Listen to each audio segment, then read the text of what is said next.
허름하게 입은 한 사람이 외제 자동차 대리점으로 들어갑니다. 근데 허름하게 입었으니까 차를 파는 매니저들이 거들떠도 안 봐요.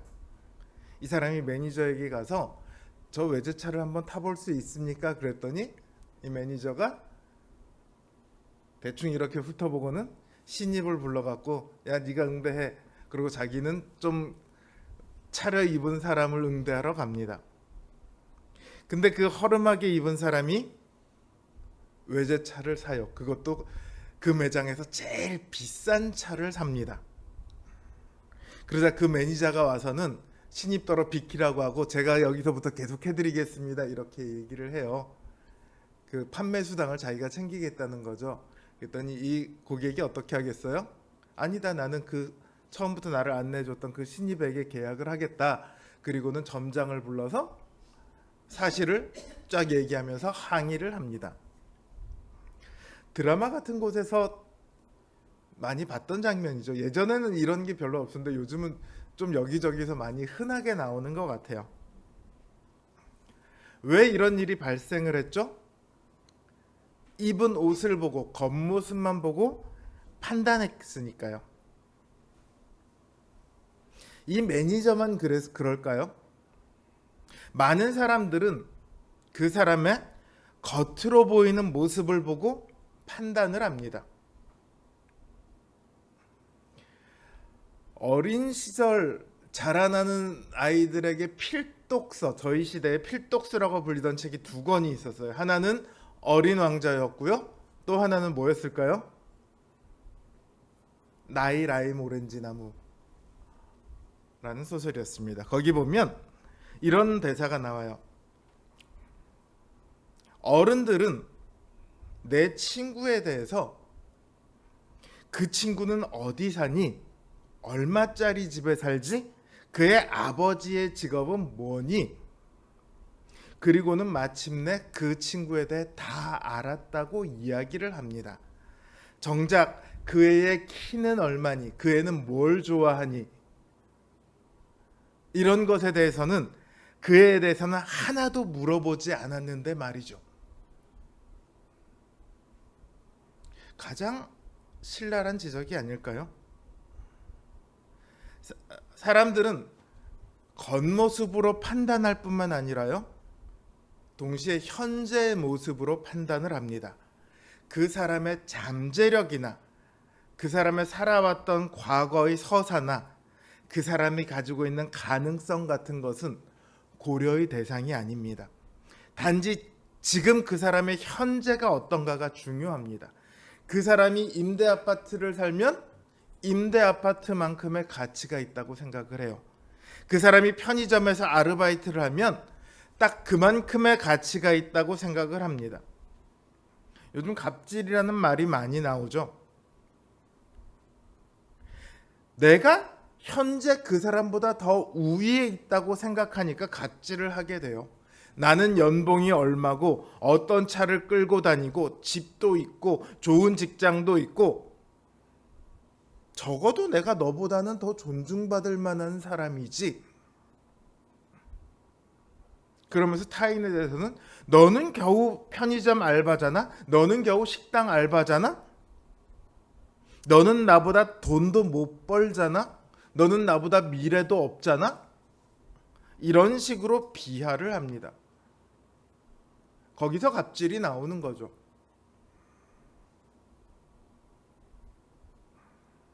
이런 판단은 사실은 굉장히 문제가 많은 판단이죠. 근데 그보다 더 문제가 되는 건 뭐냐면요, 자기 자신에 대해서도 이렇게 판단을 한다는 거예요. 나는 공부도 못하고 기술도 없고 미래가 없어. 나는 빚이 5천만 원이나 있어. 나는 실패자야. 나는 몸이 아파서 남들에게 짐더미면 되는 것 같아. 나는 차라리 없는 게 나을지도 몰라. 이런 판단까지 내리게 됩니다. 그러니까 자신의 현재를 바꾸어줄 무언가, 겉으로 보여지는 자신의 모습을 바꿔줄 무언가를 바라게 됩니다. 그걸 바꿔줄 수 있는 게 우리나라 사람들은 뭐라고 생각할까요? 뭐라고 생각하죠? 돈이죠. 돈이 판단의 기준이 되고요. 돈이 소망이 됩니다. 돈이 있으면 행복하고 돈이 없으면 불행하다고 생각합니다. 제가 어렸을 때는요, 제 또래 친구들 꿈이 진짜 꿈 같았어요. 당시 유행하던 드라마 중에 수사반장이라는 드라마가 있습니다. 이 드라마가 상영되고 난 다음 날이면 막 그 드라마를 얘기하면서 나는 나중에 크면 수사반장이 돼서 꼭 나쁜 놈들을 잡아들일 거야. 조금 있다가 이제 형사라는 드라마가 나왔거든요. 나는 형사가 돼서 나쁜 놈들을 잡아들일 거야. 이런 얘기들을 했어요. 로봇 태권보이가 극장에 상영하면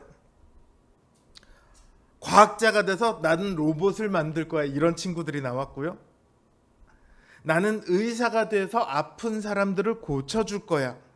나는 장군이 되어서 우리나라를 지킬 거야. 나는 대한민국 정치인이 되어서 우리나라를 부강하게 할 거야.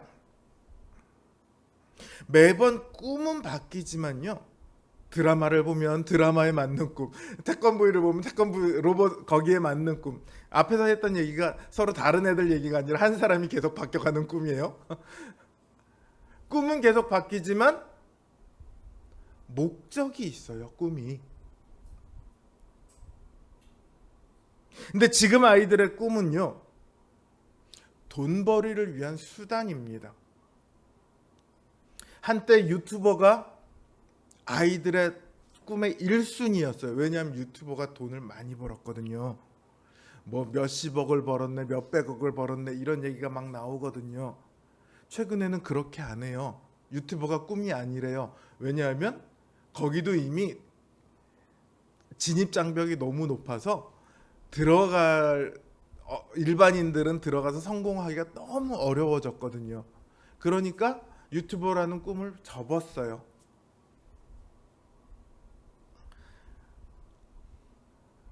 아이들이 유튜버를 하고 싶었던 게 아니라 돈을 벌고 싶었고, 돈을 쉽게 버는 직업으로 유튜버라는 것이 그들에게 선택되었던 거죠. 아이들의 꿈은 여전히 동일합니다. 돈을 많이 버는 것. 모든 꿈은 돈으로 끝이 나요.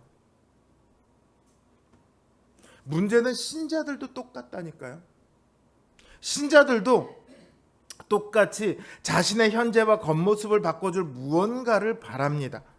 지금 당장의 문제나 어려움을 해결해 달라. 이거는 당연히 기도를 해야겠지만 거기서 그치는 게 아니라, 기도의 궁극적인 건 뭐냐면 돈이 많아지게 해달라, 성공하게 해달라, 좋은 집을 달라, 좋은 차를 달라, 이런 것들이 기도의 제목이 되고 있어요. 지금 신자들의 제일 큰 기도의 제목이 돈이라고 합니다.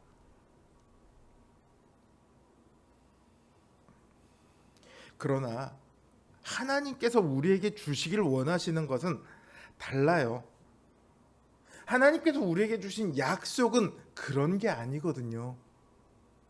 대표적으로 아브라함을 한번 볼까요? 아브라함에게 주신 약속은요, 복에 대한 약속이죠. 그렇죠? 복을 아주 많이 주는 것처럼 보입니다. 하나님께서는 아브라함의 큰 민족을 이루게 하고 그 이름을 창대하게 하시겠다고 하셨지만 사실은 그렇지 않아요. 그의 삶을 한마디로 요약하면 정처 없이 떠도는 나그네 삶이었습니다. 히브리서는 아브라함이 그 현실의 복이 아니라 하나님이 계획하시고 지으실 터가 있는 성을 소망한 그 믿음에 대해 칭찬하고 있습니다. 그 말은 이것이 바로 하나님께서 아브라함에게 주신 궁극적인 약속이라는 거예요. 하물며 하나님께서 우리 신자들에게 약속하신 것은요, 그 믿음의 선진들, 이 히브리서에 나오는 믿음의 위인들이 받았던 것보다 더 좋은 것입니다. 더 좋은 약속을 받았어요. 그 대단해 보이는 아브라함이나 이삭이나 야곱이나 모세나 여호수아나 기드온이나 다윗이나 이사야보다, 엘리야나 엘리사보다 우리가 더 좋은 것을 받았다고요. 그래서 오늘 본문 39절을 보면 이 사람들은 다 믿음으로 말미암아 증거를 얻었으나 약속된 것을 받지 못했다, 이렇게 말을 하고 있습니다. 그들은 분명 하나님 나라의 약속을 받았습니다. 그럼에도 그들이 약속된 것을 받지 못했다고 말하는 것은요, 그들이 받은 약속이 선명하지 않기 때문입니다. 그들이 하나님 나라에 들어가는 것은 분명 믿음으로 말미암은 것이에요. 그들의 믿음은 하나님께서도 인정하셨으니까요. 그러나 그들에겐 가장 핵심적인 것이 가려져 있습니다. 그게 뭡니까? 바로 예수 그리스도예요. 그들 역시 그리스도를 통해서만 하나님의 나라에 들어갈 수 있습니다. 그러나 그들에게 주어진 것은 예수 그리스도라는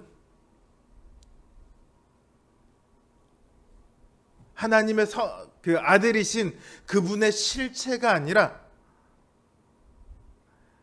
제사장으로, 절기로, 제사제도로, 성막으로, 이런 상징들을 통해서 주어진 그림자였습니다. 그러나 우리가 받은 약속은 다릅니다. 우리는 이제 하나님께서 우리의 구원을 어떻게 이루시는지 압니다. 예수 그리스도죠. 예수 그리스도께서 이 땅에 오시고 고난을 받으시고 죽으시고 부활하심으로 우리의 구원의 모든 조건을 이루셨습니다. 예수 그리스도를 믿는 자마다 그 예수 그리스도의 공로를 얻어 구원에 이를 수 있습니다. 이 약속은 선명한 약속이고 동시에 확고한 약속입니다. 하나님의 아들의 생명을 걸고 이루신 확실한 구원의 약속입니다. 그래서 이 약속을 두고 더 좋은 약속이다, 성경은 이렇게 말하고 있어요. 우리에게 이 더 좋은 약속이 주어졌습니다. 모세도 받지 못했던, 아브라함도 받지 못했던, 다윗도 받지 못했던 그 약속을 우리는 받았어요. 근데 우리에게 이렇게 더 좋은 약속을 주신 것은요, 하나님의 판단 기준이 다르기 때문이에요. 사람들은 겉모습, 현재의 모습을 가지고 판단하시지만 하나님께서는 그렇게 판단하지 않으셨죠. 만약 그런 식으로 판단했다면 돈 많은 재벌 회장들이, 혹은 권력을 가진 대통령들이, 혹은 왕이, 귀족이, 이런 사람들이 하나님 나라의 백성으로 부르심을 받아야 마땅할 겁니다. 그런데 그렇지 않죠. 주님을 따라다니던 사람들은 언제나 병자고 이방인이고 죄인 같은 사람들이었어요. 하나님께서는 우리를 부르실 때요, 세상 사람들과 같은 기준으로 부르지 않으셨습니다. 왜 부르셨는지 그 이유를 우리가 알 수는 없습니다. 그러나 한 가지 확실한 건 우리는 부르심을 받을 만한 자격을 갖추지 못했다는 사실이에요. 남들보다 더 잘생기거나 남들보다 더 부유하거나 심지어 남들보다 더 착하거나 그런 것까지도요, 우리를 부르시는데 아무런 영향을 끼치지 못합니다.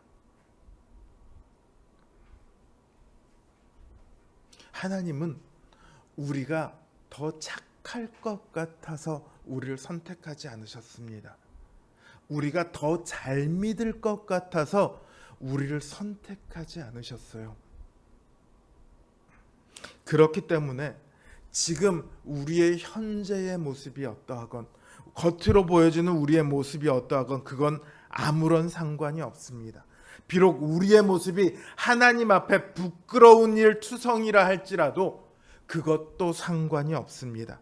하나님께서는 우리의 모습이 어떠하건 우리를 향해 실망하지 않으세요. 하나님께서는 우리의 모습이 어떠하건 그저 우리가 하나님 안에 있기만 하면, 예수 그리스도 안에 있기만 하면 그런 우리일지라도 기뻐하십니다. 왜냐하면 우리가 그리스도 안에 있을 때 하나님께서는 우리를 보실 때 우리의 모습이 아니라 우리와 연합하신 예수 그리스도를 보시는 눈으로 우리를 보시거든요. 그래서 성경은 그리스도로 옷 입자라는 말을 많이 해요. 세상 사람들이 보는 겉모습이 우리가 걸치고 있는 것들, 옷과 시계와 신발과 귀금속과 차와 집과 이런 것들이라면, 하나님께서 우리를 보시는 때 판단하시는 것은 우리가 어떤 옷을 입었느냐예요. 죄의 옷을 입었느냐? 사실은 죄의 옷은 입은 것이 아니죠. 발가벗은 그대로 있는 거죠. 의의 옷을 입었느냐 아니냐예요. 그리스도라는 옷을 입었느냐 아니냐, 이게 가장 중요합니다. 우리가 그리스도로 옷 입고 있으면 하나님은 우리를 죄투성이 인간, 실패한 인생으로 보시는 것이 아니라 거룩한 하나님의 자녀요, 하나님의 백성으로 보십니다. 이런 우리를 향해 하나님께서 원하시는 것은 우리가 마침내 그 구원의 결국에 이르는 것입니다. 하나님의 부르심을 받은 성도가 이 땅의 모든 삶을 끝내고 믿음을 지켜 하나님의 영원한 나라에 들어가 하나님과 함께 사는 일을 하나님께서는 가장 기뻐하시고 또 바라십니다. 우리는 하나님께서 기뻐하시는 사람, 하나님께서 함께 영광 나누기를 원하시는 사람이에요. 이 일을 위해 우리는 그리스도 안에서 영원한 하나님의 나라라는 놀라운 은혜를 약속받았습니다. 근데 정작 우리는 끊임없이 현실의 것을 바라봅니다. 현실의 것을 소망합니다. 현실의 것이 필요 없다는 게 아니에요. 현실의 것만 붙들고 있으니까 현실의 것이 그들의 제일 중요한 것이 되었기 때문에 문제가 되는 거예요. 사실 신자의 모든 두려움과 머뭇거림은요, 바로 여기에서 시작됩니다. 제가 앞에서 얘기했던 나의 라임 오렌지 나무에 이런 장면이 나와요. 크리스마스에 선물을 하나도 못 받습니다. 주인공 제재가 형 또또까에게 물어요. 왜 크리스마스인데 우리는 아무것도 못 받아? 그러자 형이 이렇게 말합니다. 난 아무것도 바라지 않아. 그래야 기분 상하는 일이 없으니까. 이 말을 뒤집어 보면요, 바라는 것이 있으면 기분 상하는 일이 많아진다는 뜻이겠죠. 현실의 것을 더 많이 바라면 바랄수록 우리의 삶은 현실에 얽매이게 됩니다. 우리의 영혼까지도요. 그래서 히브리서 12장 1절은 이렇게 말하고 있습니다. 모든 무거운 것과 얽매이기 쉬운 죄를 벗어버리고 인내로서 우리 앞에 당한 경주를 하자. 무거운 것이 뭡니까? 우리를 발목 잡는 이 현실의 모든 것이 다 무거운 거예요. 그걸 벗어버리자는 거예요. 그리고 인내하라는 거예요. 그래야 우리 앞에 놓인 경주를 할 수 있다는 말이죠. 또 13장 5절에서도 이렇게 말하고 있습니다. 돈을 사랑하지 말고 있는 바를 족한 줄로 알아. 그가 친히 말씀하시기를 내가 결코 너희를 버리지 아니하고 너희를 떠나지 아니하리라 하셨느니라. 하나님께서는 내가 너희와 늘 함께 있어서 너희를 돌보고 너희를 지키고 너희에게 필요한 모든 것을 주겠노라, 이렇게 자기 자신을 약속하셨는데 우리는 그 하나님의 약속을 못 믿어요. 그러니까 뭘 달라고 해요? 하나님, 내가 믿을 수 있는 건 돈이니까 돈을 주세요. 하나님은 못 믿겠어. 돈을 주세요.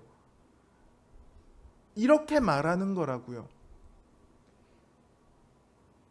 하나님한테 돈을 가장 귀중한 것으로 여기며 가장 큰 기도 제목으로 삼는다는 것은요,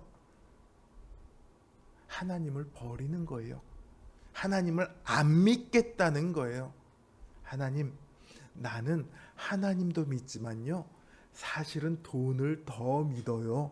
그러니까 하나님, 나한테 정말 나를 위하신다면 나한테 돈을 주셔야죠. 이렇게 기도하는 거라고요.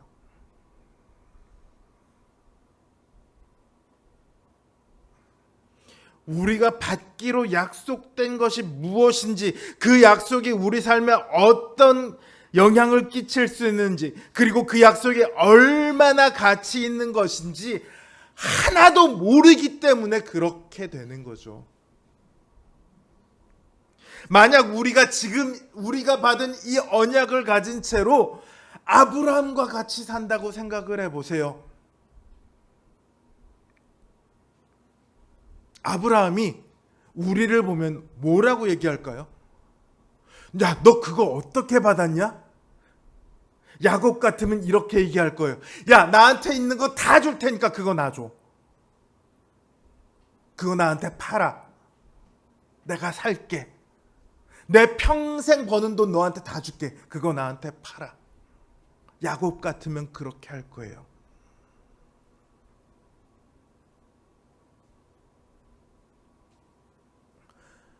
우리가 받은 이 약속보다 더 못한 약속을 위해 믿음의 위인들은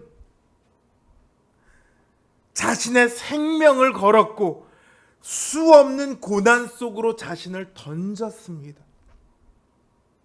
사람들의 손가락질을 받았고 사람들의 돌팔매를 마다하지 않았습니다. 이들이 그렇게 살았는데 더 좋은 약속을 받은 우리는 어떻게 살아야 할까요? 겉모습을 가지고, 현재의 모습을 가지고 판단하는 시대입니다. 여러분의 겉모습은 어떻습니까? 인정받을 만합니까? 여러분의 현재는 어떻습니까? 만족할 만합니까? 어디 내세울 만합니까? 그렇다면 여러분의 영혼은 어떠세요? 여러분의 믿음은 살아 있습니까? 살아서 그 어떤 것에서도 버틸 힘을 가지고 있습니까? 믿음으로 살았던 이들은 그 믿음 때문에 하나님으로부터 칭찬을 받았습니다. 하나님께서 그들을 인정하셨어요. 다른 것이 아니라 믿음 그 하나만으로 그들은 위인이라는 이름을 얻었습니다. 용사라고 칭송을 받습니다. 그들은 그리스도를 보지 않고서도 그러한 믿음의 삶을 살았습니다. 그리스도 안에서 우리가 누리는 이 확신이 그들은 없음에도 일생 동안 인내했습니다.